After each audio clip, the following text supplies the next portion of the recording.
Come and get D, boy. You say your mom was here? Huh? Huh.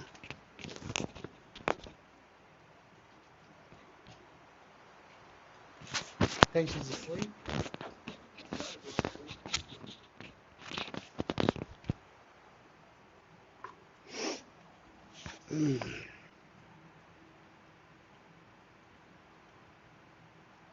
Pretty girl like trap music than me.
don't think she'll sleep yet.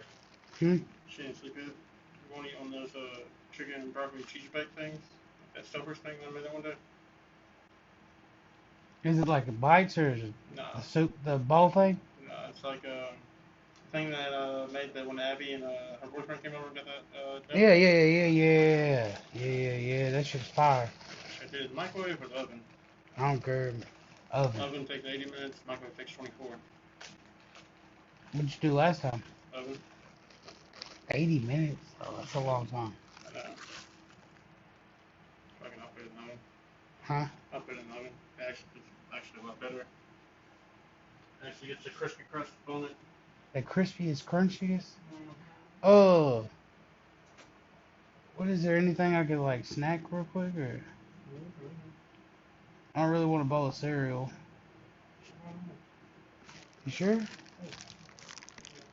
Call and go like right downstairs. Just enough time to like get around the corner, you know. Do what? What'd you say? The mom ain't gonna just like open the door and like run downstairs. Like I know, but plenty of time she to could. get out the way. You know, she. Oh yeah. Yeah. I'm pretty fast. Pretty quick.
Okay, Google.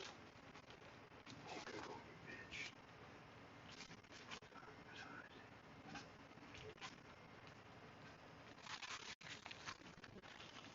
Set a timer for a week.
That's what's opening like piece of quick. And it's just a push and I'm not doing on 425. If it is tired, I'll show get on quicker. Maybe. Stuff like that.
I'm just saying that actually there's still need motherfucking gas money to go to Hubs.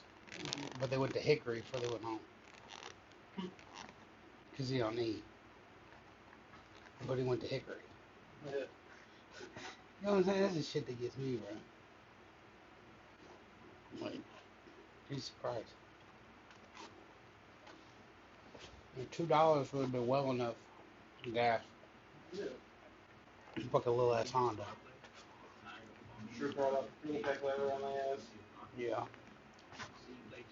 Oh, he'd have a reason why. Well, the Honda's not. It needs work.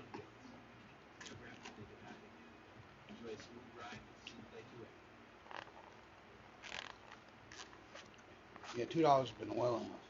I don't give a fuck. Hey YouTube, it's your boy Magnificent. Today Maybe the we are hooks going are to back? be making a mod that will make your life a lot easier. You ever had this console with so much stuff that it just drives you crazy? You know, it's kind of small, and what ends up it being is I end up putting my phone here, and there's things here, there's a cup here, and I hate the idea of having to put my charger here. So what I've always wanted was a new update. It's the 2014, but I wanted to always change this into a inductive charger because my case can do it.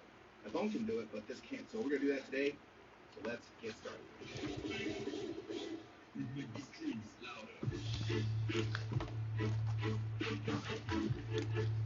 We're going to do it on the cheap. So I went to Amazon and actually bought two different versions. One that's 5 coils. This is an inductive charger that you just plug in your headstand. And another one that has 3 coils, but it's just as good. But I'm going to be doing it for 2 different vehicles. What I love about this is only like, well, I don't know, 15 bucks. 13, 10 bucks, something What is it? like that.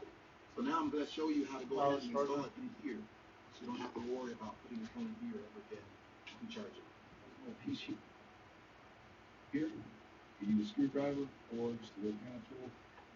Remove it. You're going to see 1, 2, 3, 4, 5, 6 bolts. These are torque bolts. Torques.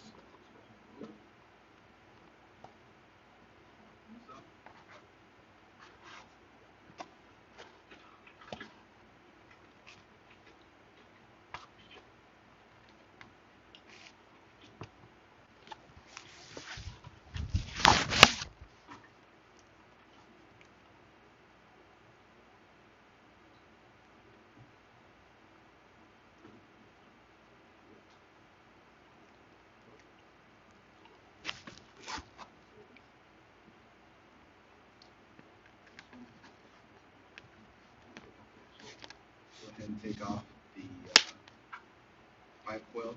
Real simple. As you use it. Straight plate, do up.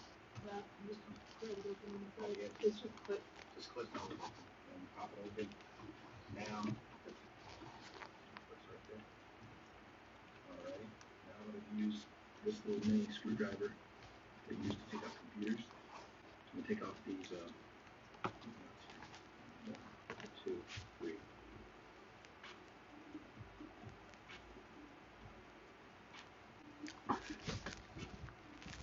So what is he Use doing? this to pop these clips Like a open. center console, like a wireless charger. Oh.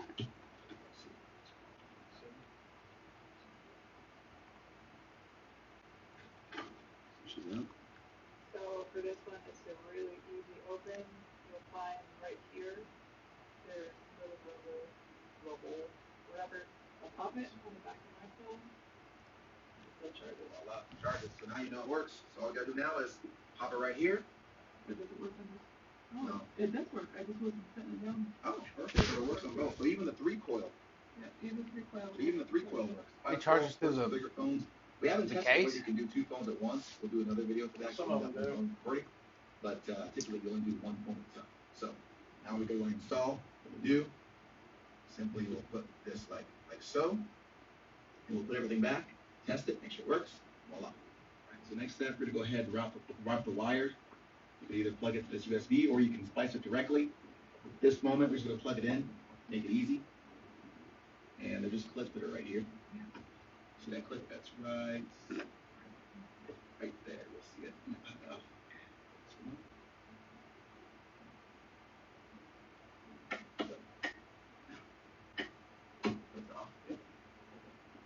Yep. Right here.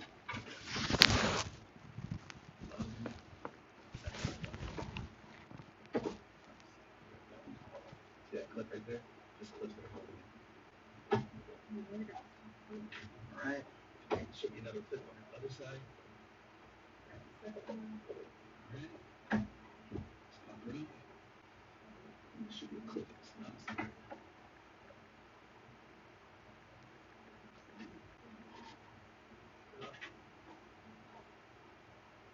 So as you see, it's just a clip, that whole piece together. So just pull it out, just don't be afraid. And voila. So what we can do is drill a hole right here, because that coil, it's sideways. So we're gonna drill a hole right here, it'll come through. Alright, so typically, take this off, go ahead and lay it down. We had a couple of issues with that. So first situation, take this up here. First situation is I would have had to use this piece because these little harnesses, these little screws that secure this piece would not fit over this bigger white foot. I really want to use a white foot. It's bigger, it charges faster. So the alternative is. So instead, well, the other issue that we have is when our phones are in our case, when the phone is in our case, obviously we don't want to have to take off the case every single time we go to charge it. And so in this model, it doesn't fit. And you have to have your phone semi-flat in order for it to charge. And so we would have had to do some maneuvering with the inside of here. Modifying, maybe cut this. Maybe melt this in a little bit. Amateurs as we are, we still want things to look as good as possible. We're okay with learning as we go, but we still want it to look good. So what we thought of doing instead was putting this on, back where it goes, then putting our charger in. I'm going to keep you here for visual. So putting our charger in. So now we're going to drill a hole right through here. We're still going to have to go through this plastic piece and through the top of the whole console. In order to be able to route snake the cord through. Yep. But then this is our rubber piece that fits inside of this indentation. We're going to flip it over. We're going to take off. Use a Dremel. Go ahead and just grind these down, shave it off, and then we're going to vinyl wrap it. And then we're going to sit it right here so it sits and just hugs it. It's going to be a little bit lower because I've still got it sitting on that, on the bottom plate.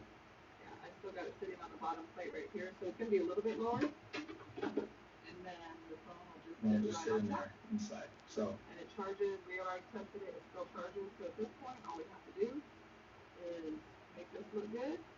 And we're going to just secure this. Maybe put some adhesion glue, something to make sure that it sticks. Yeah, so we'll show you what it looks like.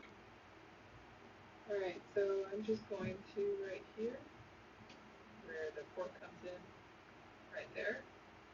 I'm just going to mark that on the plastic piece, and then grab my Dremel or my drill, and drill it with. Here's a rubber piece. We'll just use a razor blade, and put our fist here. You about to get a forced stimulus pipe? All right.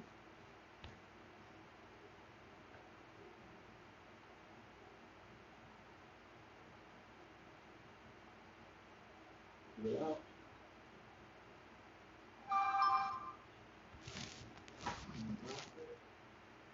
It'll be special. Good size piece.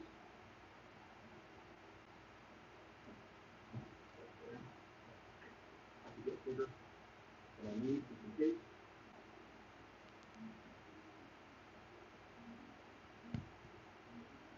Put in the vinyl. The heat on there. And get it done. Do that. Do that.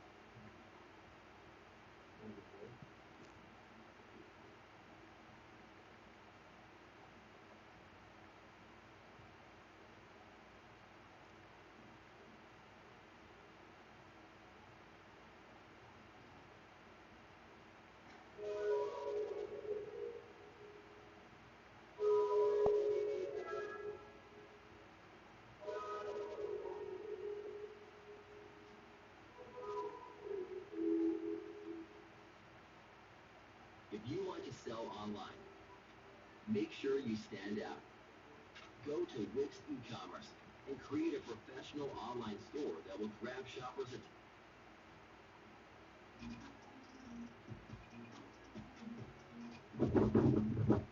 Alright, so I've got my hole done, and I intentionally made it.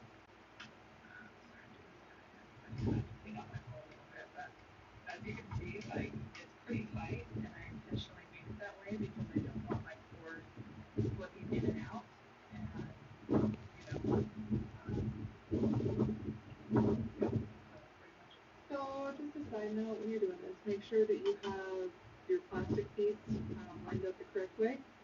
didn't, I thought I was drilling on this side, and I'm drilling on this side, which ultimately doesn't really matter.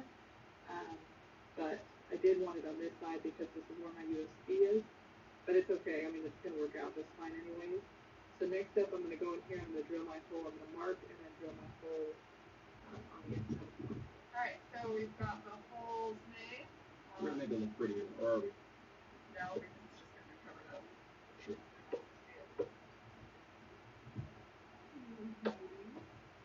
So we're just re-securing this piece. And you do want to make sure when you are drilling, the part of the USB from here to here is not very pliable. And so you need to make sure that you have the hole right here low enough where this can sit flat. Otherwise, this USB portion will kind of sit up like this a little bit. So you got to drill really low right here.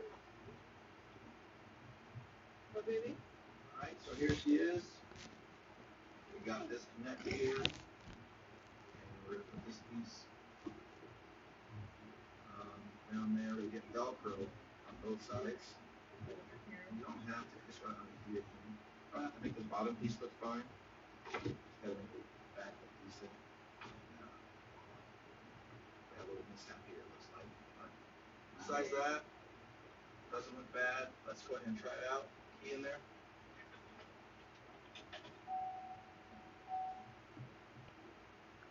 There we go. Yeah, she has that back piece on hers. You're gonna have to That back go around piece is for really the the same. kind of a poppet on it. So you can have that. That's a problem, but Move it up and down. See if it's too low on it. Or maybe you just have to let it sit there. so now you have enough to charge it. It all for $13. Not bad. Mine isn't mine. You didn't have to do it mine. The truth is, if you just got one that's recoiled, you wouldn't have any problems. I just want to do it all good. So if you thought it was helpful, like, comment, subscribe. And as well, sign out.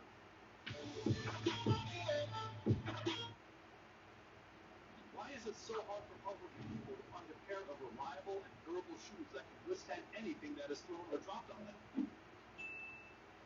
They're always expanding their capabilities, and their new name, Karma, it represents the good karma. So I've cut pretty close to 100 pairs of boots and shoes apart over the last year and a half, and so I feel pretty confident in my ability to judge a pair of boots, especially a used pair of boots that I don't know anything about. So I thought I'd make a kind of an expert's guide to judging a pair of used boots or thrifted boots, so that if you've got a little bit of a thrifting problem like I do, you won't waste as much money, you'll find the higher quality stuff and be more happy with your whole collection. So over the last week or so, I scoured pretty much all the shops and the thrift stores and vintage stores throughout Salt Lake Valley and picked out these 10 boots or so of some good, some bad, and some ugly. God damn. I should have asked you that, Pete. I just assumed. I just assumed because you already had it that you wasn't gonna have it. And this video is sponsored by Omlet. It's a Yeah. and Chrome extension that It's uses fucking clever lame text. because I probably ain't gonna be able to find nobody to take me. Price drop or coupon code, because if you're thrifting boots, you're probably gonna want to find discounts online. They're always expanding their capabilities, and their new name, Karma, it represents the good karma they're putting forth by helping you shop smart. It used to be called Shop Tagger, but changed their name. We have it installed on all the computers in the shop because anytime we're preparing a video, we always check Karma before we purchase something, because we end up saving a little bit of money here and there by just finding those coupon codes and those discounts.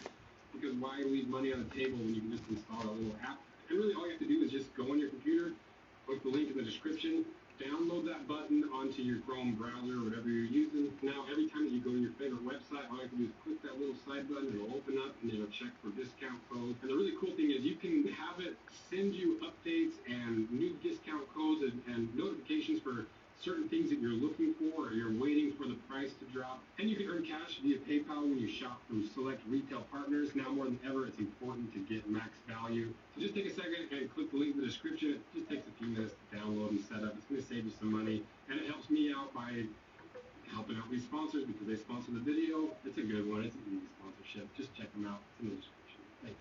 And before we even begin, why would you even consider buying a used pair of boots? A lot of people are turned off by that idea. A lot of times you can find some really good boots for $10 that you might be spending $200, $300 on to buy the brand new equivalent. And And you can find some really cool boots. Like these are some vintage whites that probably like 30 years old. Those are really cool. And some people, they don't like the environmental impact of brand new boots. And on that note of environmental impact, I know what you're thinking. We're not cutting any of these in half. The really nice ones and some of the more rare stuff we're going to actually restore on the channel. And the rest of them that we don't necessarily want to do anything with, we're going to be donating to the dumpster in the back. So we do that. We'll donate it to some like, local homeless shelter or redonate them to the DI or whatever we're doing. Or we'll use them as bait for the guy that stole my trailer back in the shop. So now we got that kind of preface out of the way. Let's start going through this thing. I think the way that we're going to structure this video to make it as consumable as possible rather than go through all these and point things out, we're going to break it down into 5 parts of the boot that you're going to be looking at and do some pros and cons and do's and don'ts for each part of that. So let's get this started with the outsole. So one of the easiest ways to tell the quality of an outsole is it a Vibram outsole or Vibram? Like these Danners. So these Danners, you see that big yellow Vibram sign, these whites, big yellow Vibram sign, and there was one, the Rockies, big yellow Vibram sign. Vibram is kind of the industry standard for a high quality outsole. Is it the only good outsole out there? No, but a lot of brands use them, and they're a little bit more expensive than the stuff that brands make by themselves, and it's just a good indicator of a quality boot, because if they're willing to spend the money on making their boots with the Vibram outsole, usually they're already paying a little bit more for the quality leather and everything else that goes along with it. And there's other outsole manufacturers that are just as good. You know, there's like Cat's Paws, Day Night, there's but you're going to be surprised at how many Vibram outsoles are out there in the wild, and it's a good, simple indicator of quality. And another thing you want to look for is tread depth, because, you know, this white boot has a Vibram outsole, but we are like razor thin on the heel shaft here, or the top of it. So, you know, it's in a Vibram outsole, but turns out, and spoiler alert, the next video is going to be a restoration of this, where we're going to put a new top lift on, and I'll show you how to do it at home if you happen to find a boot like this, where the bar is good and your top lift. So that's kind of the good things to look for. Some of the bad things to look for when it comes to outsoles, a lot of times if a brand is kind of a clothing brand or a lifestyle brand, they don't specialize in boots, a lot of times they're going to have their own outsoles or their own brand outsoles, and it's because they're cheaper brand or cheaper quality, and they had them made in some factory, and instead of bringing in Vibram or some of these other better quality outsoles, they just slap their name on the cheap ones that the factories are making, like these Lucky brands and these Banana Republic and whatever these no-name lady boots are. But that doesn't necessarily mean that if a company makes a boot and they have their own name on the outsole, that it's a bad outsole. For instance, these LL Bean boots that we got for like $5. The nice thing about LL Bean in particular is if you find a pair of these for $5 and the outsole's worn out but the upper leather is fine, you can send these back in and I'll put how much the resole job from LL Bean costs. Some other examples is like Red Wing. They're more of a vertically integrated business, and they are a boot specific brand, and they have their own outsoles. So I trust Red Wing's outsoles. It's just some of the other smaller fashion brands that I don't trust. Another thing I try to stay away from is foam outsoles or TPU/PU outsoles, like in Blundstones. And I want to talk about Blundstones, but it's going to clog up this video. So we're going to talk about Blundstones and the 2 things you have to look out for in buying used Blundstones at the end of the video, just to keep this video concise as much as I can. And that leads us to the next point to look for, which is the construction and the resoleability. So let's start with the good again. So there's basically 3 general types of boots construction. There's more, but for the moment, 3. There's boots, down boots, and there's connected boots. So what is a Goodyear welted boot, or Goodyear welted boot, or how do you identify it? Around the boot, you're going to see a little strip of leather that has pieces on it, and that little leather is the rough is basically a strip of leather that connects the upper of the boot to the outsole of the boot. Okay? Why do I like a Goodyear welted boot? It's the classic way of making boots. A lot of the high-end shoes are Goodyear welted. They're easily resolvable and they last a long time. So its sister construction is the stitch down construction. Stitch down construction is basically the same thing, but instead of having an extra piece of leather that wraps around the boot, they take the upper of the boot and instead of tucking it under and pulling it to the left, construction.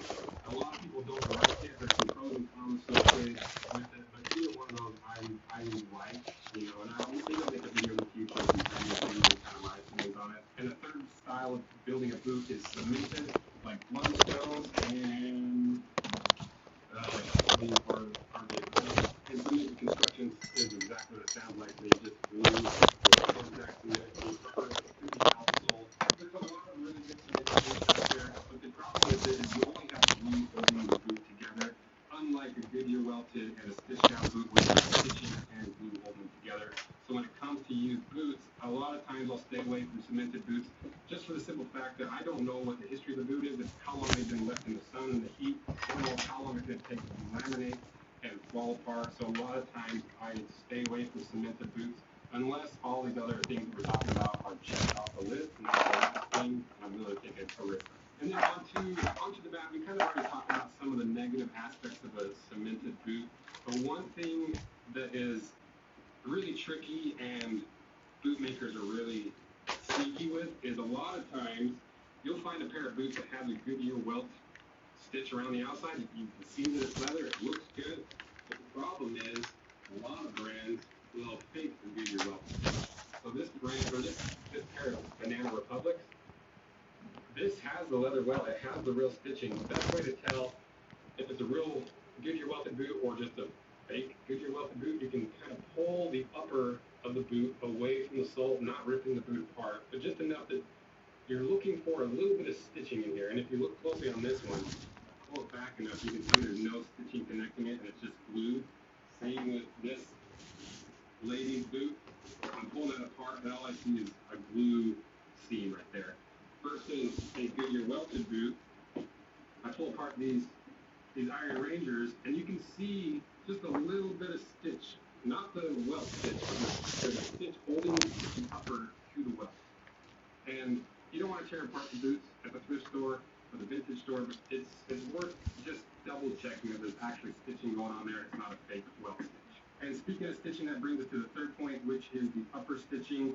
And this one's pretty straightforward. It's pretty short, but it is something that's really important because you might find a pair of boots that's the leather's good, the construction's good, the outsole's good, but if you've got some stitch lines that are really worn out, that boot's going to fail before anything else is going to fail, and you might end up wasting your money. Basically, all these boots look pretty good, except for these super worn out thoroughgoods. If you look closely at these thoroughgoods, some of the key points around the counter and around the toe, that thread is still there, but it's pretty worn out, and it's only a matter of time before that fails. So just pay attention to it. Then to the fourth point to look for, which is the leather, and to me, one of the more important aspects. And this one can be really tricky because fake leather can be really convincing. I've even been fooled a few times in some videos. But what I do when I'm trying to identify if it's real leather or fake leather is I look at the cross section, because pretty much any boot you're looking at will have some exposed raw edges. And if you look really closely, you should see some of those little leathery fibers kind of poking out. And what I do sometimes if I'm not sure, I'll just take my fingernails, scratch it, see if I can pop some of those fibers up. And if you see those leathery fibers, it's probably leather. You have to be careful though, because some of that fake leather has a felt backing, and those felt fibers can look similar to leather. So we'll add some images of the difference between felt fibers and leather fibers. And if you're still not sure, there's a couple other ways to tell. You can just look the boot up and see if the manufacturer says if it's leather.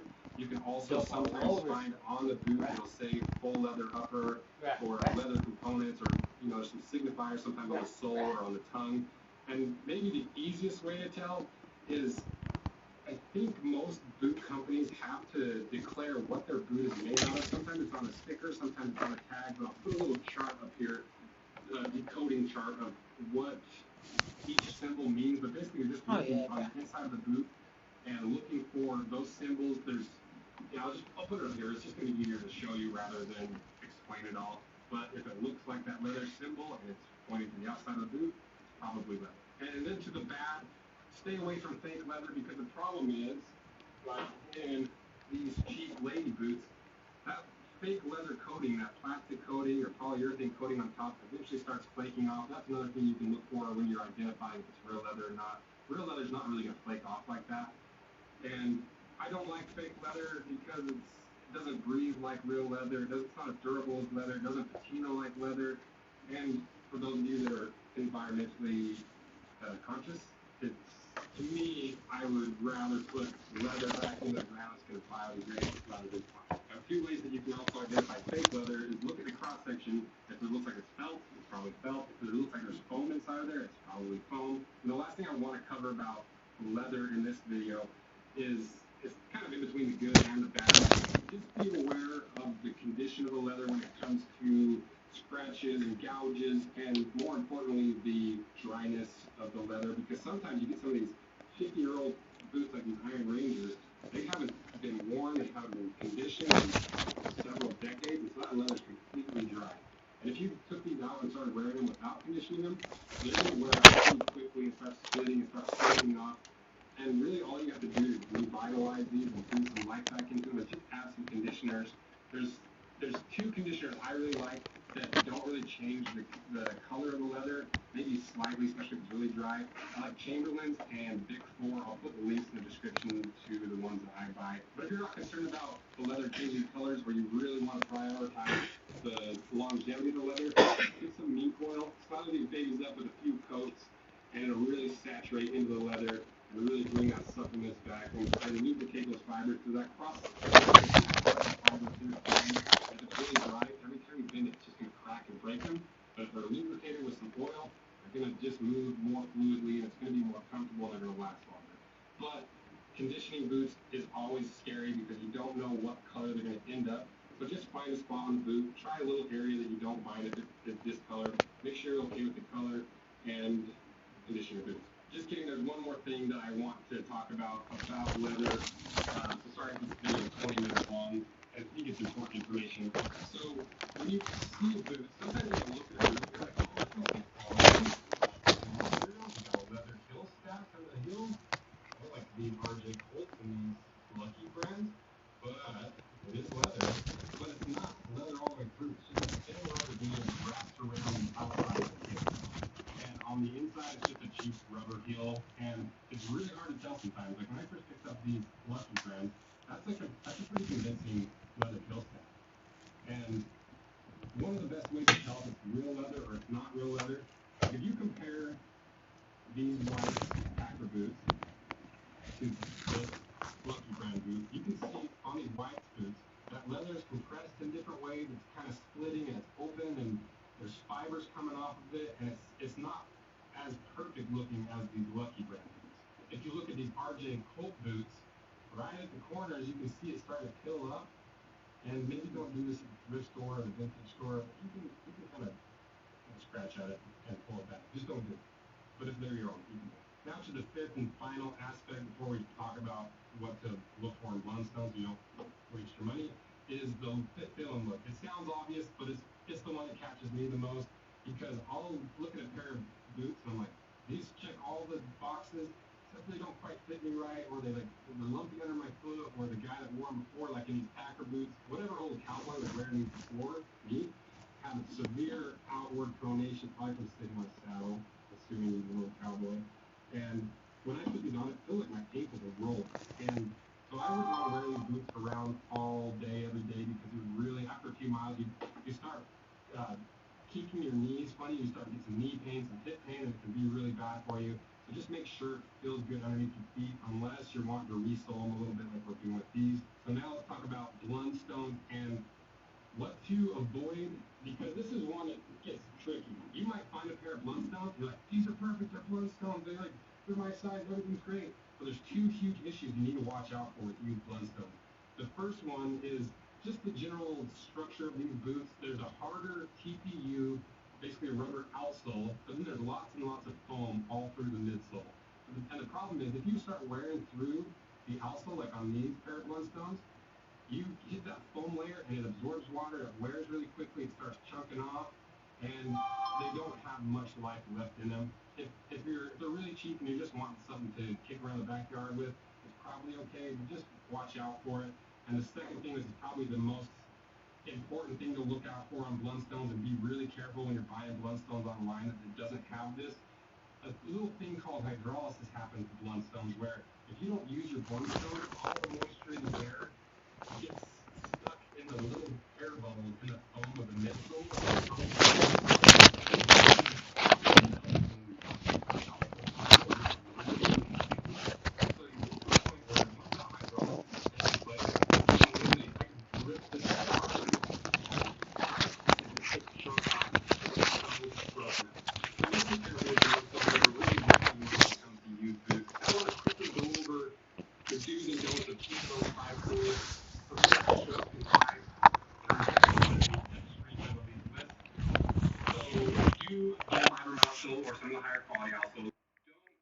cheap clothing brand outsoles. Do get a Goodyear welted or stitched down construction boot. Don't get a cemented construction, or at least be really careful and pay close attention to the cemented construction.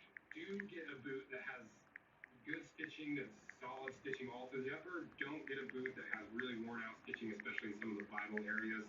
Do get a leather upper that's higher quality, that's not cracked, that's not split.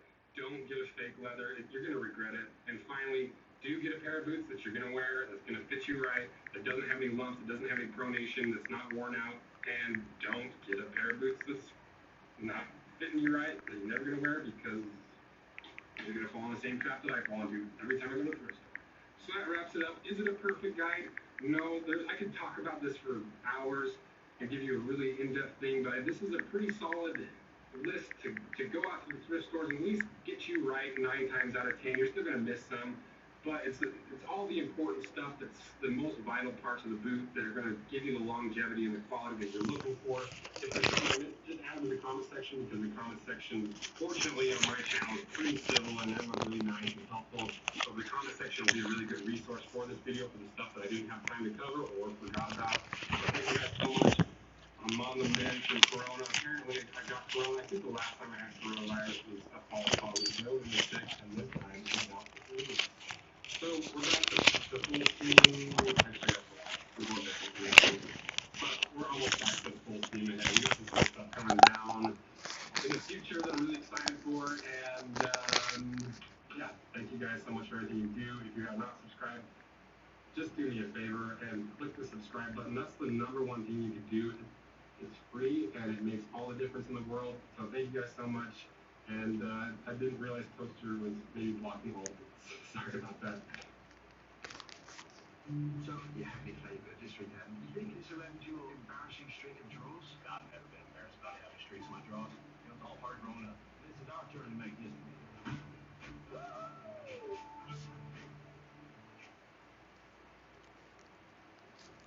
Hi guys, it's Angie with Fun and Different Tie-Dye Box.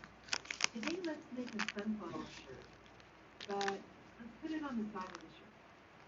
As usual, the shirt was washed and dried, then soaked in the soda ash solution for 20 to 30 minutes. I wrung it out of my canvas spin dryer so it's just barely damp. The shirt's also turned inside out. Since we're going to put the sunflower on the side of the shirt, I'm going to fold the hem of the shirt up to the armpit.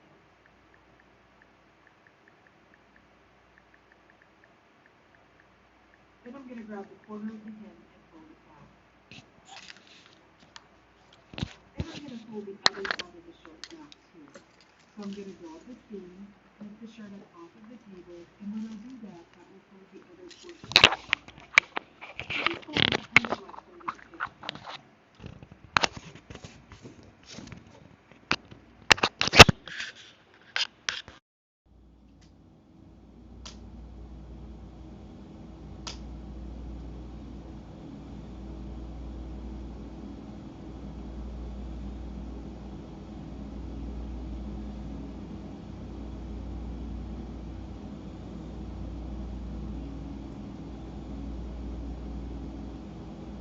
Now I'm going to fold each side back one more time.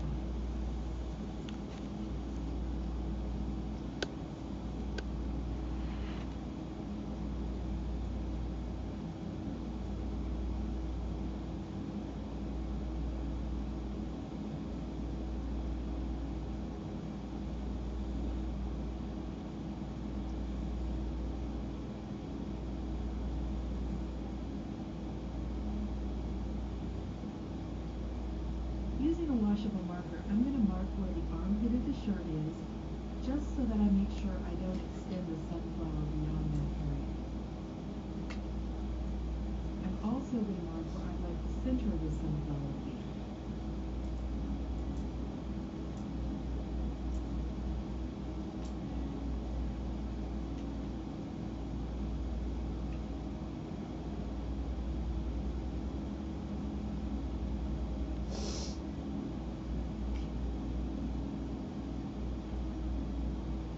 Then I'm going to use sinew to tie around the line that I've just drawn for the center of the sunflower. I'm going to wrap it a couple of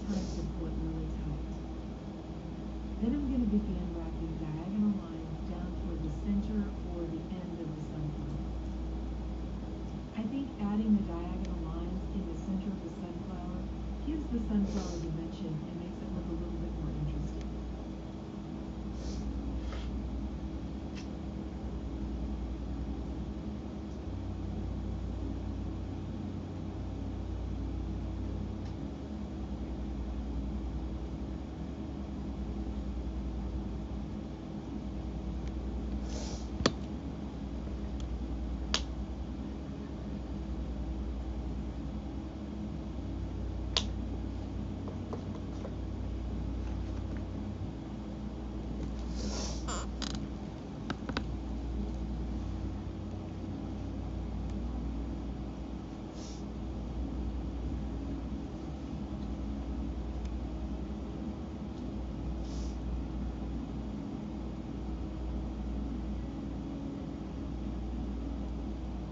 When I get down to the very end, I'm going to wrap it a couple of times and then start wrapping diagonally back the other direction toward my original line.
To form the petals of the sunflower, I'm going to use some hemostats. These are locking hemostats, and I've taken and used some heat shrink tubing over the teeth of the hemostats. This will help them get a better grip on the shirt without damaging or making a hole in the shirt. I've purchased my hemostats from several different places. I've purchased some of them from eBay, Amazon. You can get them a variety of places. I have a link down below in the description for this video for where you can purchase some hemostats from Amazon. I also have links for various other items that I use in my tidying. I'm going to use 2 hemostats for each row of sunflower petals. These are curved hemostats, and I'm pointing the curve down toward the center of the sunflower. I'm trying to make the hemostat ends touch in the middle, and I'm going to lock them down as tightly as I can onto the shirt.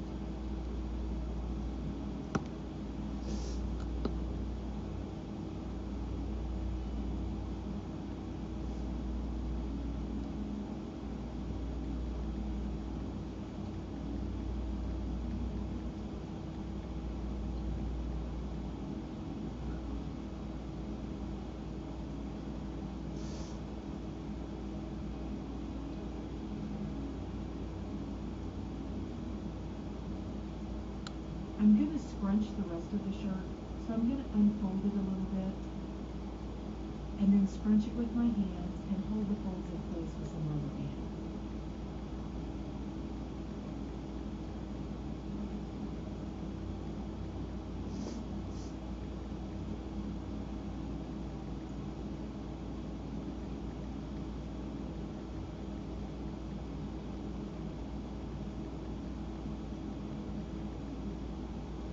Then I'm going to set the shirt aside and allow it to dry out completely.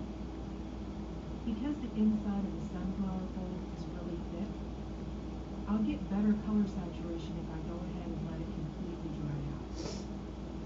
Otherwise, I could end up with white streaks in the middle of the center of my sunflower, or even possibly in some of the petals. If you have difficulty with your shirt not receiving or accepting the dye when it's dry, you can take a little bit of your soda ash solution, put it into a spray bottle, and gently mist the top of the shirt. That will usually allow the dye to soak in and saturate the shirt better. I've placed the shirt on a rack, and I'm beginning at the very end or the center of the sunflower with Dutch chocolate the dye in a multiplier so they'll have a little bit better control over it. There's links down below for what I take instead as well.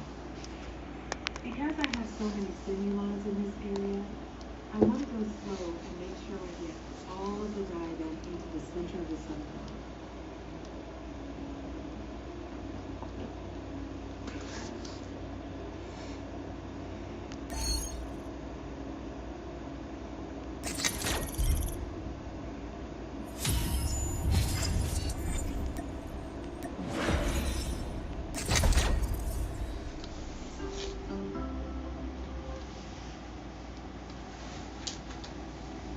Looking for smart solutions to save time?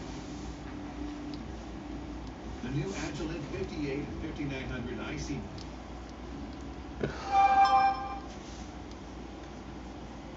Off the coast of Japan, there is a superstructure so vast it can be seen in space.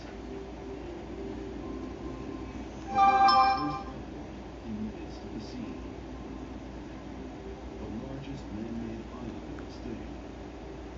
The longest bridge of its kind. And one of the world's architectural masterpieces. But its brilliant design could not conquer a hostile enemy.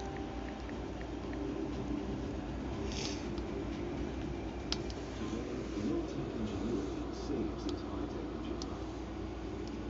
Is Kansai the airport of the future? What is it doing to set back the waves?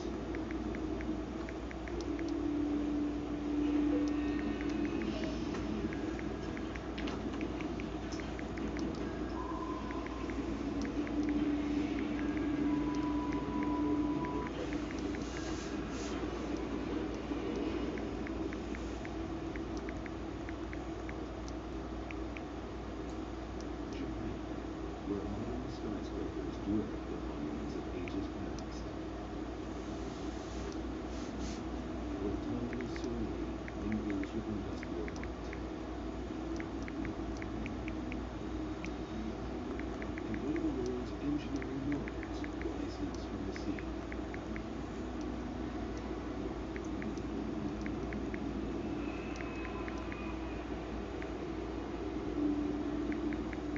A superstructure of the 21st century, the mile-long terminal at Kansai International Airport hovers like a giant silver bird atop a man-made island in the Osaka Bay.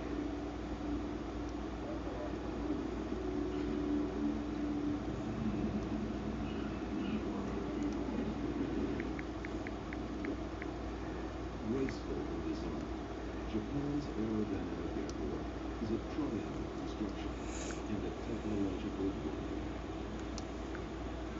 It has been extraordinary. When the building was open, it was getting 10,000 visitors a day, or not less flying, or less than 40. That's something.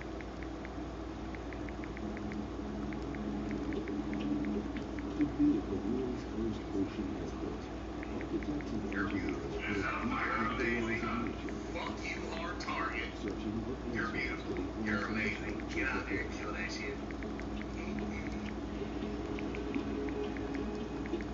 Thousands of workers labored 7 years building the biggest man-made island of its day, more than 3 miles from shore in water 60 feet deep. Then Omlet, the world's longest building, the biggest solid-pitch franchise of the 20th century. How much it cost to go to Eddyville and back Where? in your truck, Eddyville? It's like 45 minutes. It's like a 45-minute drive. It's like 40 miles, I think. I want to say about 40 miles. But we build big airports. Today, Kansai International is a glittering masterpiece, widely regarded as one of the world's most beautiful airports, and one of modern history's most daring engineering projects.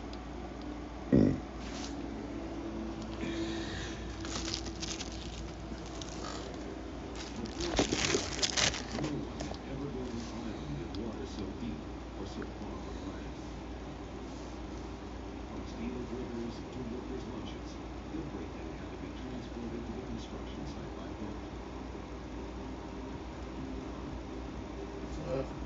$14. To create the island, Bet. Can we do it at 7? Yeah. We're just picking up my stupid ass baby mama. $15. Huh? $15. $15. I'll give you. Stretch off. I'll give you 10. Oh, you the rest.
Hey, Tom, get out of here. Get out of here, Tom.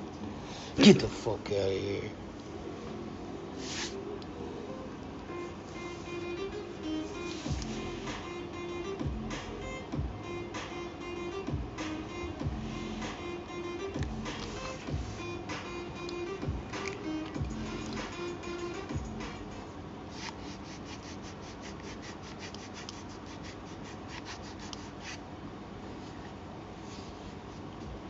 With Fundrise, you can invest here, from there, or there, from here. Our platform gives you access to premium real estate that was previously only available to institutions. So you can take your portfolio from here to there. You'll get updates on this and that from wherever you are. Join the community of over 150,000 investors that have gone from there to here with Fundrise. CJ.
done?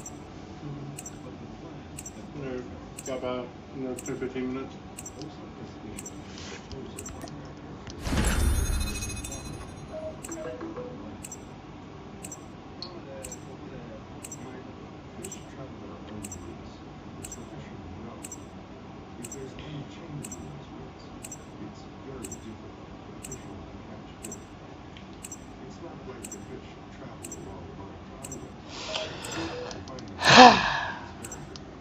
And did you find my dash cam while you were looking for that thing?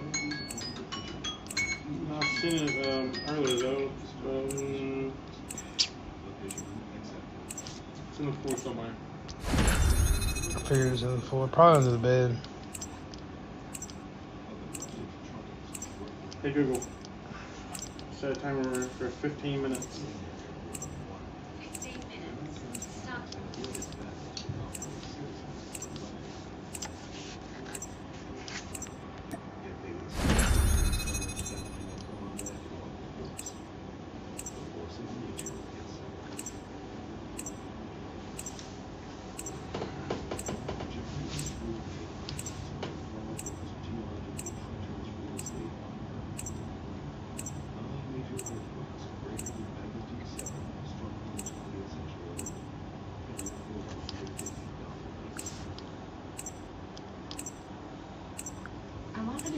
Still needs work. Lucky I found WGU.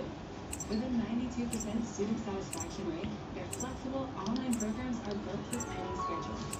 So I can take tasks work with instructors on nights and weekends, and even accelerate my degree. In fact, the average time to bachelor's is only 27 months. A respected university that respects my life, I choose WGU.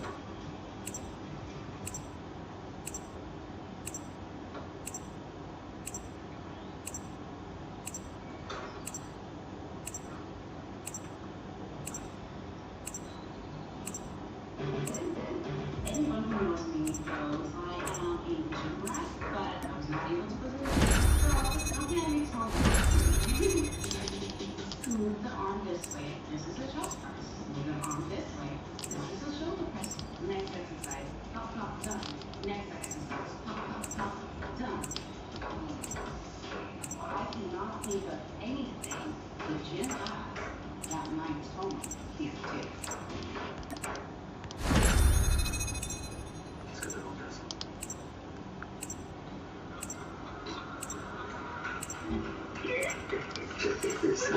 So today I'm actually doing something special. We're gonna be doing a craft off, me versus Romney. And for those who don't know, Romney's actually the one that's like taught me a lot of the stuff that I've shown you guys how to do. So it's kind of like a teacher versus student thing. So who's gonna win, teacher or student? And also, I don't know if you guys realize, but it's been a while since I posted. And that's because about a month ago I got a concussion. That sucked. But given a lot of downtime, I actually learned how to do a new thing. Learned how to make this, and I'm super stoked about it. And I'll be showing you guys that. So. It's been like 5 minutes. So it's currently on. We're going to be upgrading it to an assistant. We're going to be using free software called Mac for it. Use this.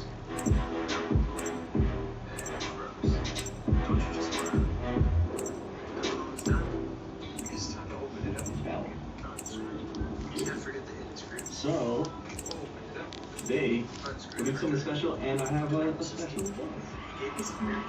This is Romney. She's never wanted to be on videos before. But she came with a cool idea, and I'm going to explain it. No, we don't have more videos for you guys anymore. Oh, my idea is,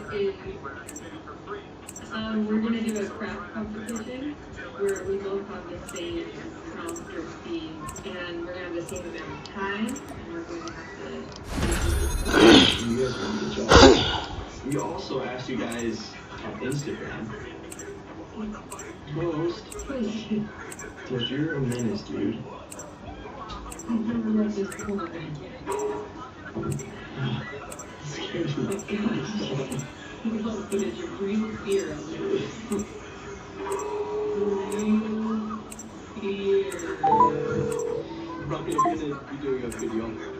where we have a crafting competition to see who does whatever. Let me just explain this. But we asked you guys for prompts, and what should we do? You say crafting competition? What is sweet? Thanks, Mom. Do you want me to hold it? I'm hold it. You should. My finger's too weird. Ooh. I kind of like that idea. Pick up thrift store fine, painting Pokemon. I do like that. The other issue is Rami has to leave in like 5 hours. So we kind of want like a quicker. Soft puppets, that would be fun. Powder could be fun. Something with clay. Maybe. Very sweet. Beautiful baby. Show me your mustache.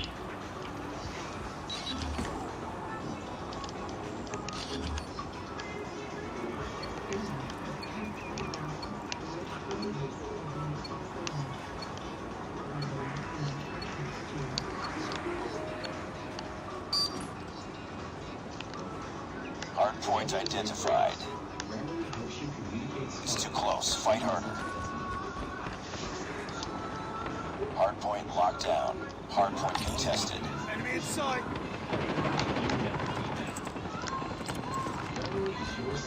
Hardpoint lost. You lost the lead. Target down.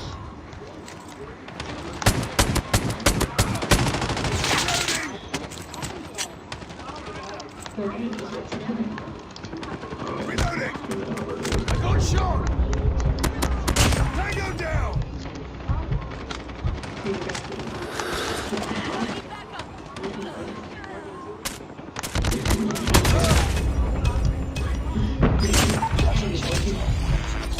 Hardpoint is ours. Who's Rami? That's not who is, that's who's. Who does she belong to? Enemy One contact. embroidery. Enemy down. Hardpoint contested. Cookie stuff. That'll be fun. Hardpoint identified. Sentry gun ready for deployment. That would take one. Target down. Hostiles have the hardpoint. Is that what our tower's gonna be? Kind of? Stealth chopper on standby. Okay. So yeah, let's go to like Hobby Lobby with the captains. And then we don't like those that we go for. Not that, then we pick like a clay or embroidery. The biggest one. Target's in sight. Tango down. This is not a sentence. This is now an ASMR. Sorry. Sorry.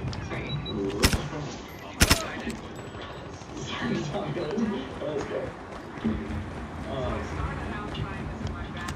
When you decide on knitting, how long are you knitting? He's gonna accidentally break the crocheting. And that was I'm pretty sure that was just no, he doesn't get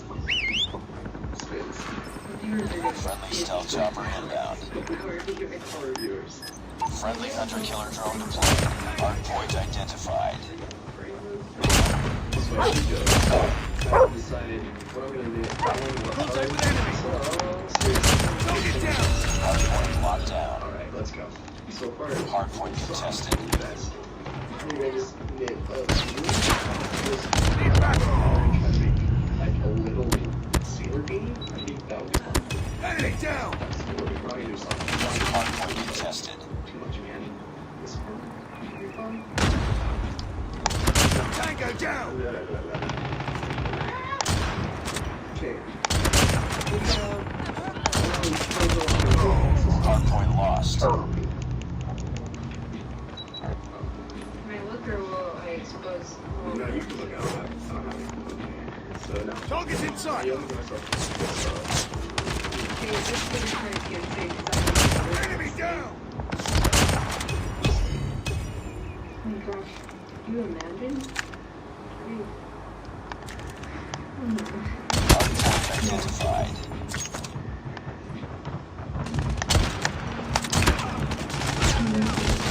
Hardpoint is ours. So now here's what we have.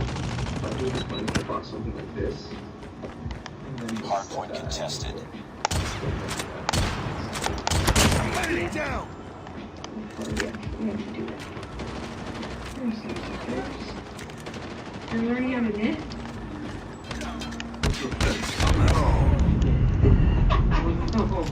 Hostiles have the hard So point. I've been crocheting for a while. I got really good at crocheting long flat rectangles, aka scarves. She crocheted my pizza. Yeah, I got my pizza blanket and it was really, really hard. But I'm not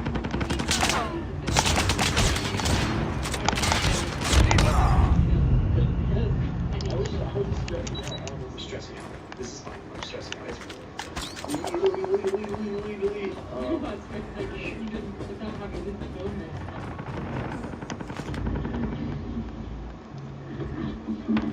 After getting all the stuff, I got this Headshot! Hardpoint contested. Good to start, bro.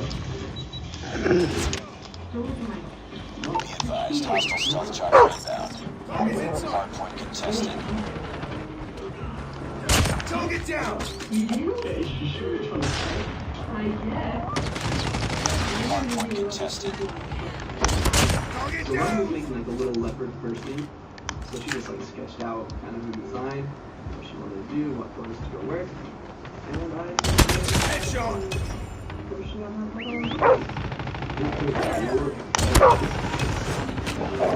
Hostiles have captured the hardpoint. Reloading! Hostiles ending up in your AO.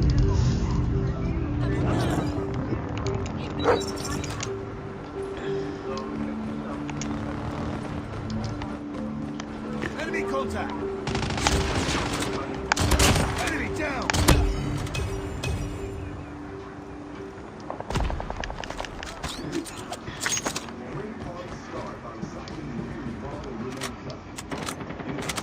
Bring it up, squad.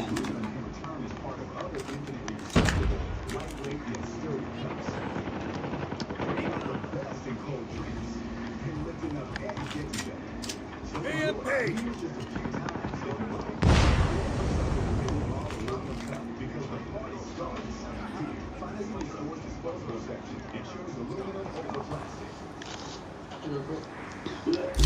half an hour left. Me. Can I just show you with my fingers on it? Contact with enemy! Yes. Spicy ball. Extra cheese, I see. And gun.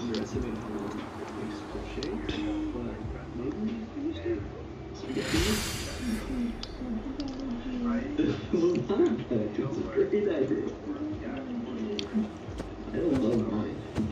I really like mine, but I might go on. He breaks. What do they do it in Project Red when it... Wait, you were supposed to guess. Oh, I thought yours Return to base. I'm talking zippers gave it away. You're talking poops. Gave away that you're doing something with poop. Yeah, I'm guessing a cat. Really? Oh, you're like a finished thing though. You love it? Wait, you tricked me. You love it so much.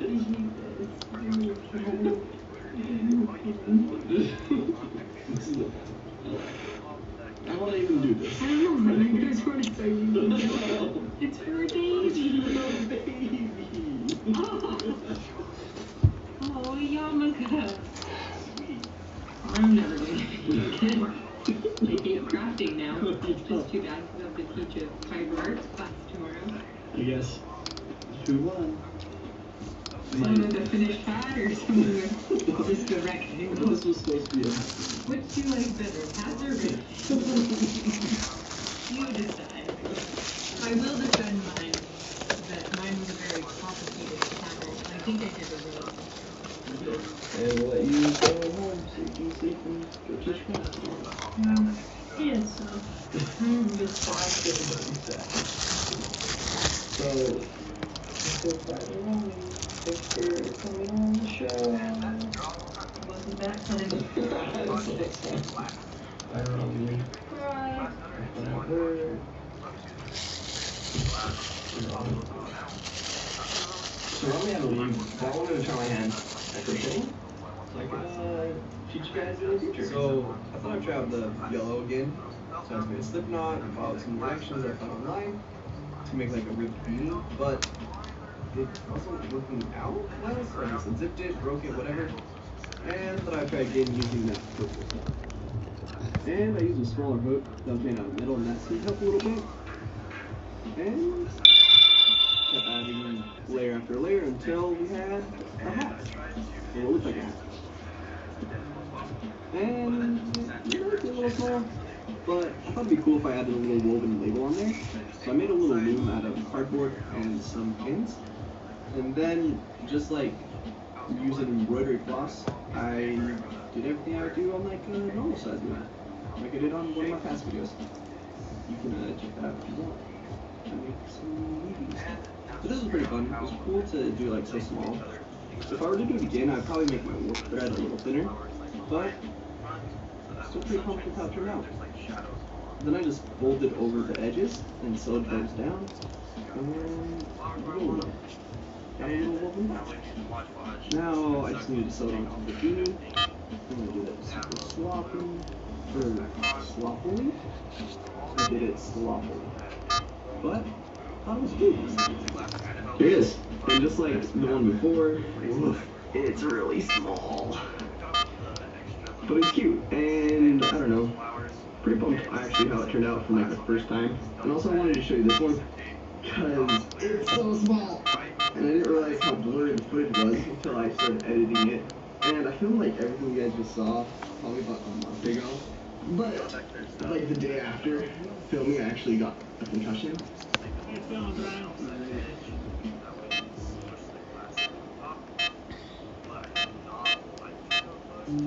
You have any favour this weekend? I think it's an embarrassing streak of draws. I've never been embarrassed by like a streak of draws. Well, all my grown up. This is not trying to make history. I like that one a lot better. And I'm just using the double-sided tape to hang it up. Next up, we have this flower piece. All you need for this is wool and an embroidered hoop with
That's how I started with CNC machining. I have been learning some stuff about CNC machining at school, but I done my very first engraving and milling on this small machine.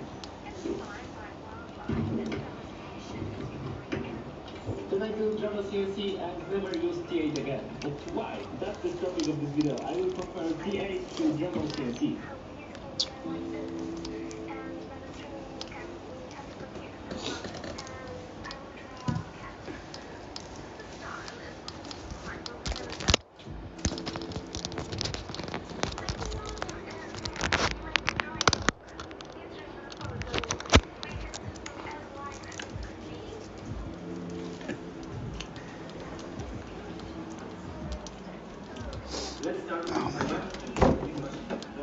Oh man.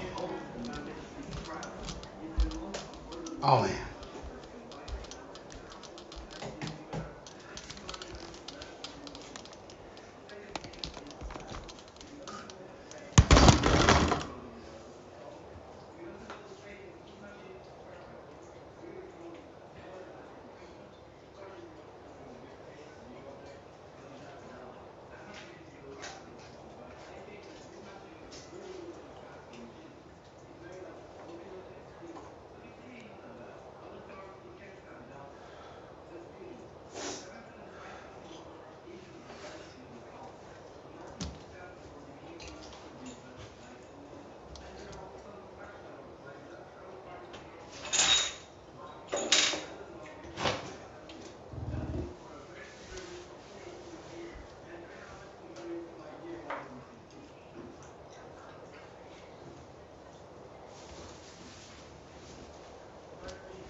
For the better machine, I would recommend. Free for all. I would recommend. I would recommend.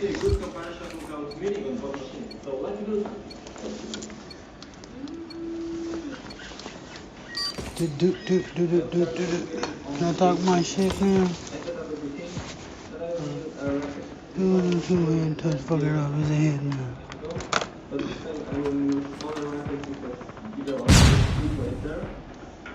And because this material is quite thick for this machine, I have to use a double-sided tape to fix it. No screws. I hope it will be fine. C8 will be controlled by CNC direct. Let's see it there.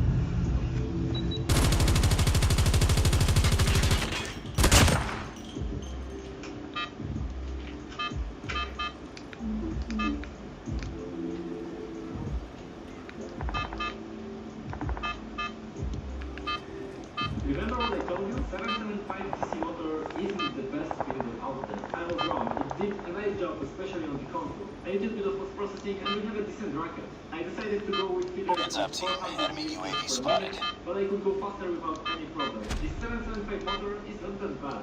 And compared to Dremel, it is super quiet. Maybe TA isn't as bad as I initially thought. Maybe I was just unexperienced back in the days when using it. Let me know in the comments if you want to see more videos about this machine. I can do some more tests and push it to its limits to see what it can do. And now, let's build a racket on the DIY Dremel CNC.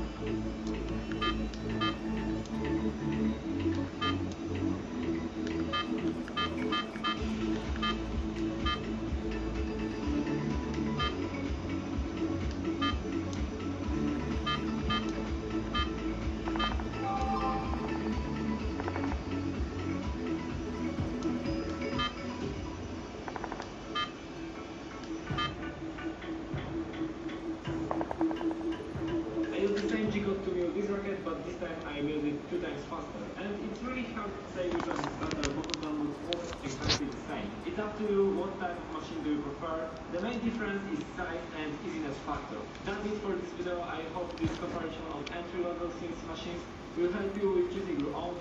Don't forget, when you're quoting and estimating, is it burdensome and time-consuming? Is it costing you deal?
Sentry gun ready to deploy.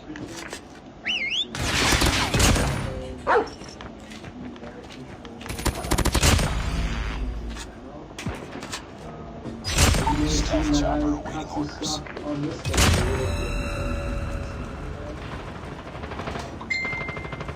I used to work in a company where I had in-car signs and that's actually where I had that one. But I recently got a company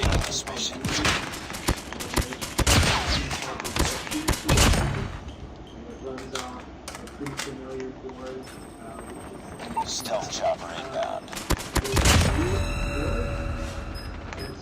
Hunter-killer drone deployed. Friendly sentry gun deployed. So I just went in, I got one of their machines in the shop.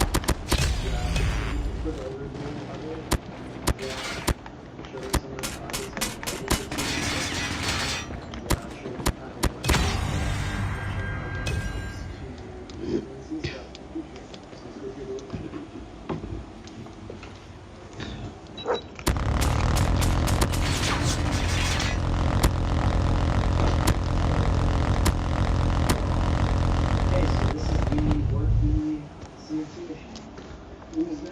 This in it for a variety of sizes. I opted for the biggest one because I have a ton of furniture on this. But the thing that I like about the CNC machine as opposed to a 3D printer is you can do stuff like take Nice work. Well done. Broken chair and cut some wall hooks out of it. You can find reclaimed wood material. Sometimes Murphy's open 7. Essentially, it's just Yeah. I don't know. Then you just turn on your G-code.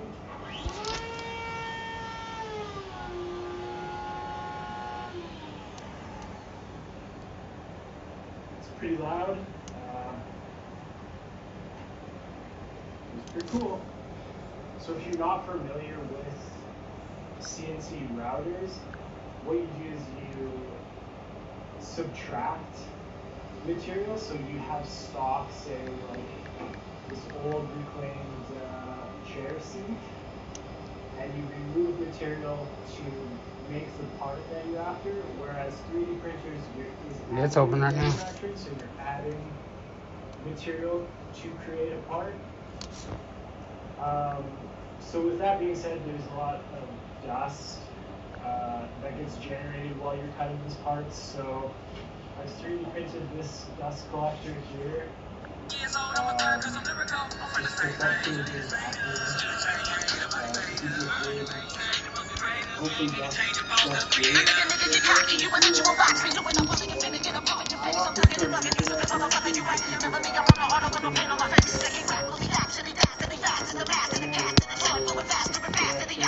The stepper motors are, I believe, Luna 24 as opposed to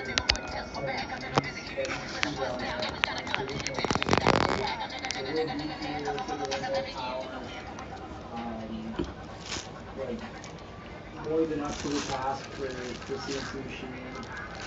Everything on this machine is lead screw driven, so you get great resolution from that. It is using V-slot extrusion, but these are some very tough wheels that aren't like the rubber wheels that we'd see on the 3D printer. They're a lot harder, so just keep everything a lot more rigid. That's really a key component when it comes to successfully machining something, is having everything be very rigid. So there's that. So since it is running the Duet V2, it's got a web interface, so I can just connect to it via IP address, and I'll show you what that interface looks like right now.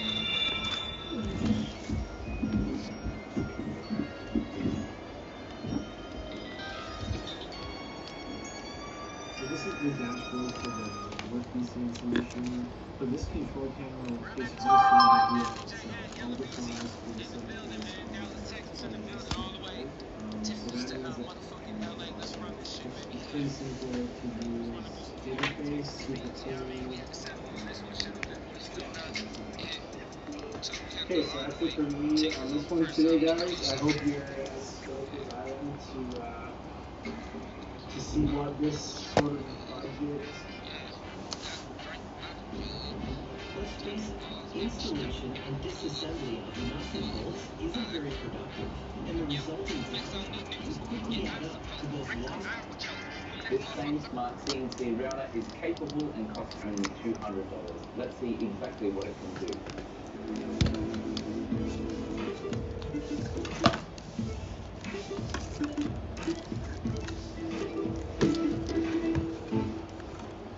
I love CNC machines. In fact, you might notice in the intro of my videos, there's a time lapse of my CNC router machining out its CNC tray. I set up 3 similar machines to that one, and the investment is significant at several $1,000s. And the fact that they're not that affordable is the reason I don't have much content of my CNC router on my channel. But today I'm excited to present to you this. This is the same smart Shinimitsu 3018 CNC router. The best part, it costs only $200. We're going to start by looking at the specs, then unboxing, assembling, and looking at the software that comes with this and our first parts. The same smart Shinimitsu CNC router is a the name 3018 refers to the machine 300 on the X, 280 on the Y, with 45 mm. Switch it up. Nigga, I'm pulling up. Slut, hey, get on the bus. Hey, pull up in the motherfucking truck. Texas shit, Dallas, nigga. Yeah, we wildin', nigga. Stop. The machine was doing a good job, so I let it run overnight. According to the laptop, it took about 6 hours and 40 minutes, but the end result was pretty good. The drag and relief was captured with plenty of detail, and with a little bit of sanding and oiling, I think it was all in the place. The first cuts from this machine were great once I found a reliable USB connection. But the question was, could I replicate them? Keep going, be real. Nigga, we trill. Hey, nigga, my drink gon' spill. Hey, bitch, turn it up for Aaliyah. Yeah, bitch, turn it up for Aaliyah. Rock that boat just like Aaliyah. Hey, yes, sir, I'm trill. Yo, easy.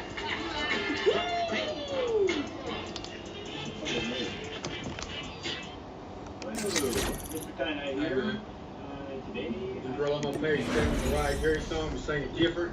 So I've killed come it, pretty you know what I'm close saying? to So I'm 100 pairs of boots and shoes over the last.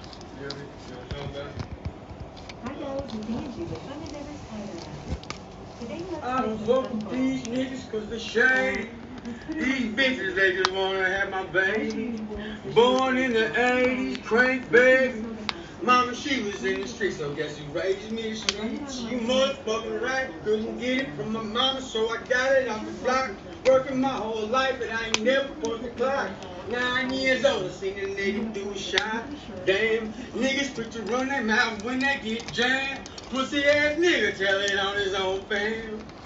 The same nigga that you break your neck for, be the same nigga that cross you out and wet you up. Supposed to be chasing money, but you chasing bitches. Real niggas don't talk, we just sit back and listen. Sit back, stack, paper, make boss moves. She like to argue, so I sent the bitch to law school. Keep it real with you, talking about what precinct. And she like to see it set you up free. Out here in the streets, there ain't no such thing as love. And the only thing I trust is this pistol and this stuff. Real nigga shit, only when I do speak. If that nigga don't work, then he a fucking leave preach. Hey, I ain't got shit for a nigga, ain't nothing in this motherfucking world. Lost that round, but it's not over yet. You know what I'm saying? Ready up. Hey, that's me, I tried it. I bet you tried shit, you know what I'm saying? Maybe you like it for yourself. Maybe you hear different heads, you know what I'm saying? You know, some real. You know what I'm talking about? Enemy in sight. Shout out to my kids, man. Caleb, Keelan, Brody, Cash, Clap, Cash, Shannon, I don't know what your baby's name is, girl. You know what I'm saying? He looking all over to me. I don't know. Fuck anybody don't like it. You know what I'm saying? You know where I live at, man. Looks like Argo to me. Shit. Fuck y'all thought this was Argo Nation, baby. Shit. Oh my God. Yeah. Yeah. Shit.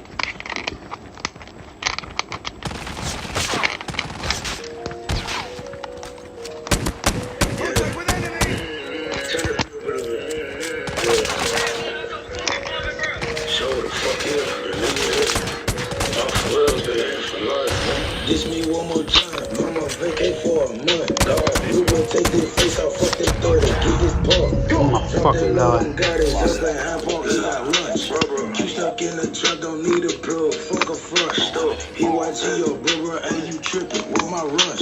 Bounce that ass if you want my money, shut the joint. Show that pussy, damn that pussy thing, that's the joint. Nervous bad, bitches always bitching, hit the blunt. Sliding in the runner, no surrender, skirt day. Pull up on her, I'm bitch in the east, we smoke a skunk. She said, babe, come dig me. I said, hold up, on my gun. And she wanna mingle, I'm a dingo, put the joint. Her sister wanna play a pure richer, bitch, which one? Pick. Host up all that flies, that's the front. And she get my roller, changing colors, fruity punch. Book a session, say I roll on wood, fat blunts. Getting money now, so I'm good. I can stunt, I'm good. Bitch, keep it 100. I been bumping from the jump. Hey, this on my daughter, playing person, murder one. I don't play with people, fuck them all, that's number one. Juju point that bang, now he gone, ruled off. Slide the city, drink out the window, doze off. Tired of drinking lean, Billy big, dozed off. Dead to the robbers, I can't smell them, nose off. If you getting money, bitches freaking clothes off. You ain't got that bacon when I pull up shows off. Fuck you. That little bruh hit me, what he do? He drove off. Damn, I'm hitting rapper weed. Moonwalk, road rage, shoot old case. I ain't picking up no clippers, them my old days. She said, Boog, I want some money. I said, no, I said, babe, I want some money. She said, okay. Hey, yeah. Hey, bitch, like that. Yeah.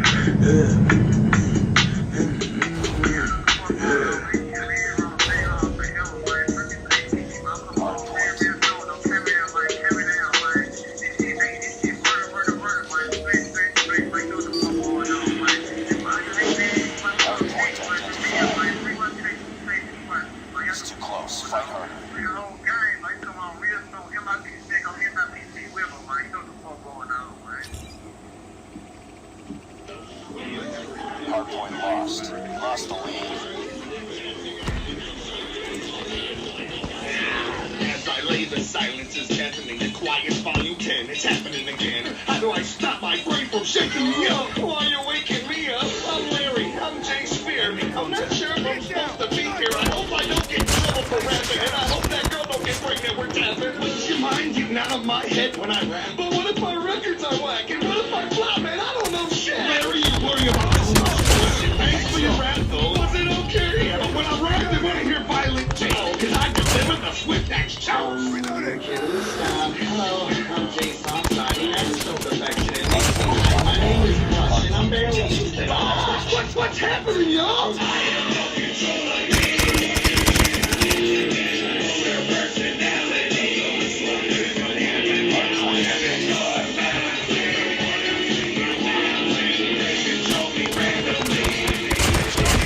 What up, players? The name's Captivity. I'm Jay's just fine ability. Being that we ugly, it ain't a piece of cake, but we get our fair share. Somebody help me, I'm falling apart. Personalities are pouring out of my heart. Just give me no mind, I forgot my pill today. Yeah, motherfucker. Get it right now, we gonna be on virgin the rest of our life. Why are you telling them shit? Go fuck yourself. I said I'm violent Jay, but I'm not going crazy. I'm just being funny. Help somebody! I have no control of me.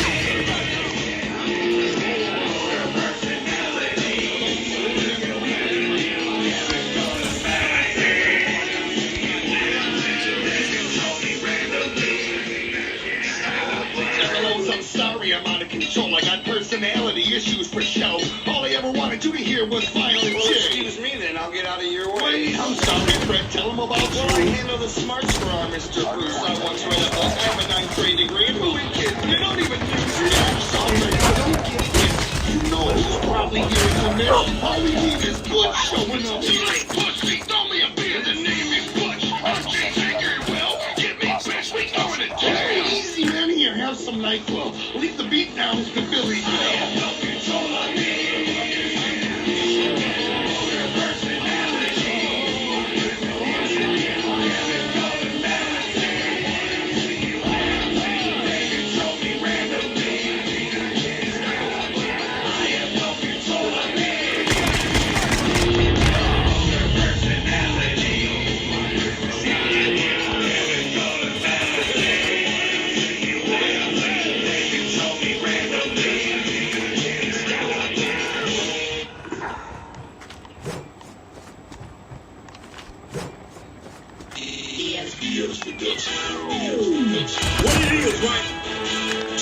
motherfucking nigga in the CP one more motherfucking time, right? So public service announcement, right? For all you bitch ass niggas out here getting on these motherfucking CDs. You know what I'm talking about? How they got bricks and shit. How they 10 a key. How they 16 buy whatever the fuck you want to say here, nigga. You better watch your motherfucking back. Come on, big bro, he been on that motherfucking ride. Let's go. Tell that nigga kill yourself, cause she ain't hot, bitch. You ain't getting to the money. You ain't got shit.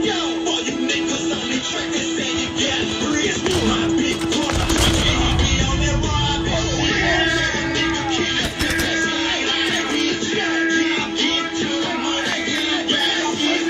All you niggas on the track that say you got bricks. My big brother, he be on that ride, bitch. Tell you my nigga that I used to fuck with. He was kinda straight, but that nigga went to shit. We went fucking half on a couple fucking friends. I hit him with my half and that nigga tried to kill. I didn't wanna wait, so I hit that nigga up. He told me, man, that shit was coming wrong. I didn't wanna wait, so I went to his crib. Yeah, I went to where that nigga lives. Chill for a while, pouring in my fucking cup. Big lemonade mix with that purple stuff. A nigga acting funny, so we finna get rough. I love that booking man, nigga, what? Booking man up, my nigga love.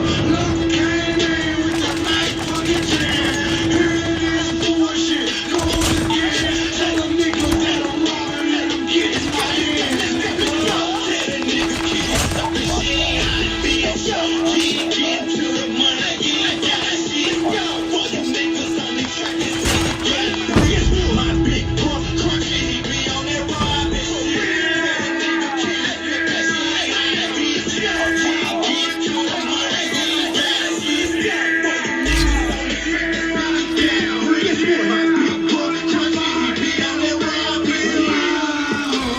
Rob is still my hood, do that shit for real. My hood, run your ass for your skrill. My hood, put your ass in the field. My hood, nigga, they way too real. You come down here, you better bring some steel.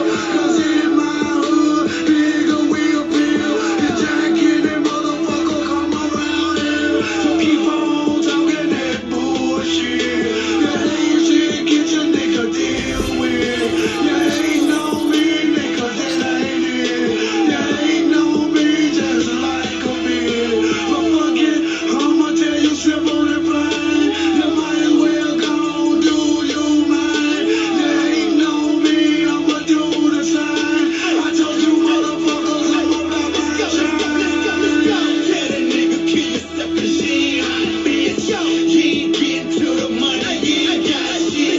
All you niggas on the track that say you got bricks. My big brother crunchy, he be on that ride, bitch. Tell that nigga kill yourself, cause she ain't hot, bitch. She ain't getting to the money, you ain't got shit. All you niggas on the track that say you got bricks. My big brother crunchy, he be on that ride, bitch. Y'all already know what motherfucking time it is.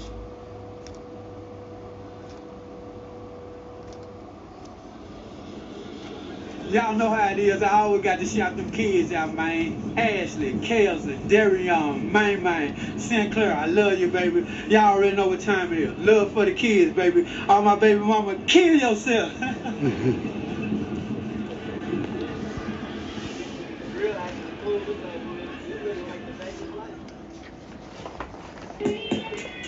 Hey, let's get one thing straight. Most of these niggas gon' hate. Most of these niggas be gay. Talking on the low. These 20 both supposed to be straight. And most of these niggas be fake. But nigga, we straight. All niggas fixing me plate. I don't wanna speak on the case, but these niggas pussy. Talking rap shit on the song to the pussy. Get shot in his face. These niggas cake. Top chopper, these niggas shake. Under pressure, these niggas break. These niggas cake. Talking that internet top, wanna share say. These niggas shake, but nigga, these niggas hate. Bitch, you ain't shot now, nigga. Bitch, you ain't shot now, piss. I ain't gonna box now, nigga. Your partner get shot down with you. And everybody got down with you. With top down missing. You wanna know what's goddamn trigger? Finna tell you something that's goddamn sticky. Anybody that goddamn diss me.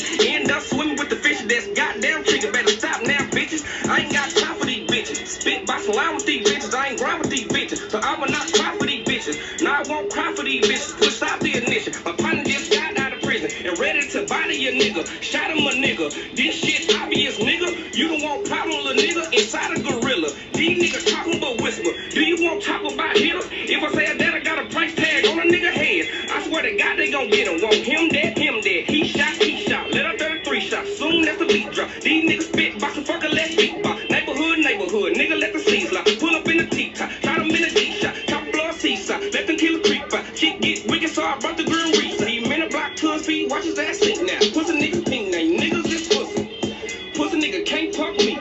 God forbid that one of my niggas get killed, but they won't need a GoFundMe. You ain't about that murder talk, my niggas murder y'all. Ho, ho, ho. Ain't about that murder talk, my niggas murder y'all. Fuck it.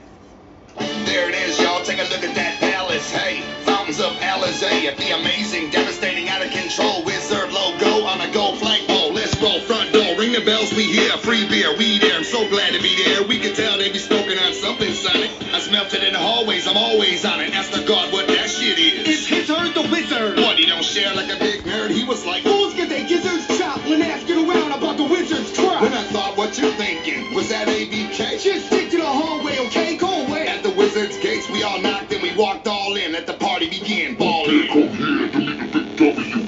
You're crazy, your boys are in trouble too. I'll be the one like Big Daddy Racing Kingpin. Tell me what the fuck you thinking? I blinked and I said your face is on fire. Damn it, must be a faulty wire. Well, fuck, my voice think won it again. But you're still in terrible danger, my friend. 10-man ran and disbanded the curtain. It was just some fool in a fuck-off shirt. And it was salt in the game. We maintain the same. Hi, Shaggy, stretch nuts be the real name of the wizard if you want. But it's all in front. I've been here 9 years, 8 days in a month. So I started this hustle, now it's getting me paid. I gotta admit I get laid with my own parade. But a player like me knows what you want. A player like me holds magic blood. The magic blood? The magic blood, I've been saving it up. What? All for you fools are getting what you want. Cause a player like me holds magic blood. The magic blood? The magic blood, I'm lighting it up. Now what? Mr. Lion? Yeah! You in need of a hold and blow. What up, though? She's yours, or any other bitch you step. You don't let no rep go intercept you. 10 man, it's your turn to hit the game. Nothing, I don't understand. Your wishes for iron when you're made out of steel, but you already the hardest for real. Scarecrow, my man, hit the drum. Some homies to smoke with me? I know. I'm puffin', but I ain't seeing nothing. What about the homies that's with you? You saying they frontin'? But I love Kim, Tizzy, the Lion, and J-Dog. And they down with you for like 2. Oh. And by the J, hey. Now it's your turn to burn. Just hit that shit and the page we turn. Just hit that shit and the page we turn. Just hit that shit and the page we turn. Just hit that shit. Damn, I guess I'm out, y'all. Hey, y'all, holla at me, brother in the woods again, man. All right, y'all. Peace, dog.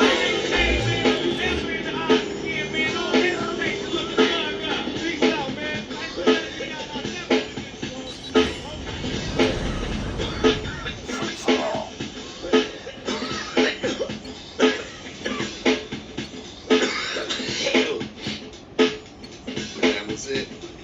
Next thing I knew, I woke up in my very own bed, chilling.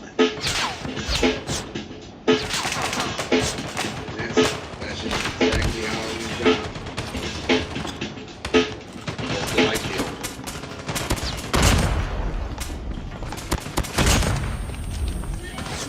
Juice. You are watching a master. Hey, baby's on the 2 P's in the city, but me and P bodies, you know what I'm saying? Hey, put your bitch over here to make us stop on her wheels, you see what I'm saying? P shit, baby, I'm the only nut in the city. She said I'm a dog, bitch, I'm barking on this P shit.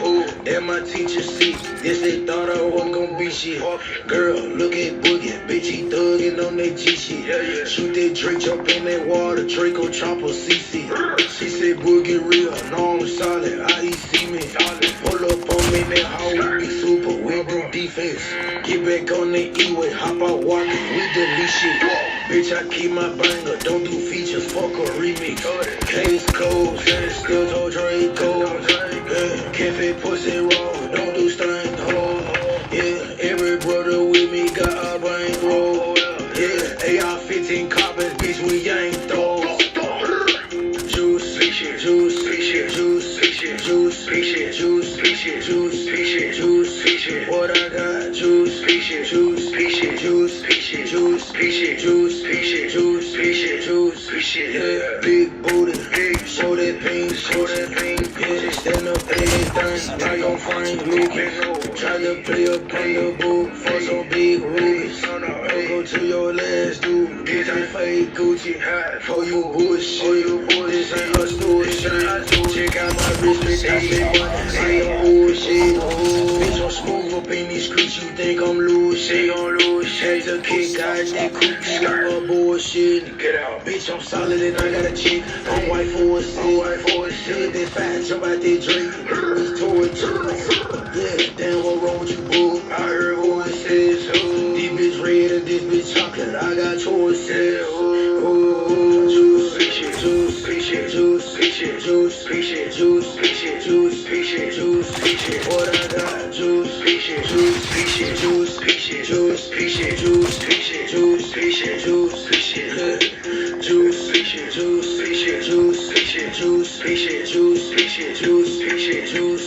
What I got? Juice, juice, juice, juice, yeah. What I got? Juice.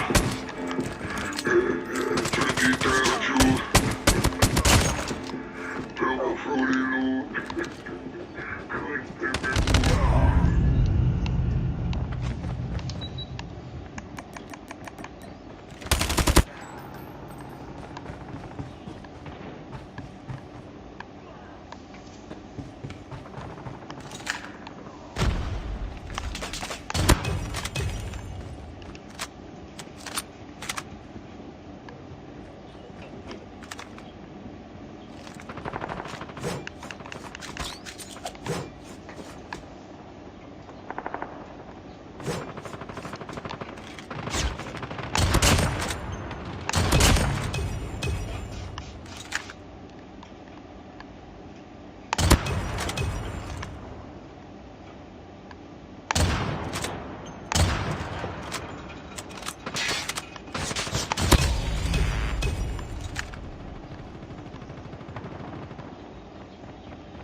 Sentry gun ready for deployment.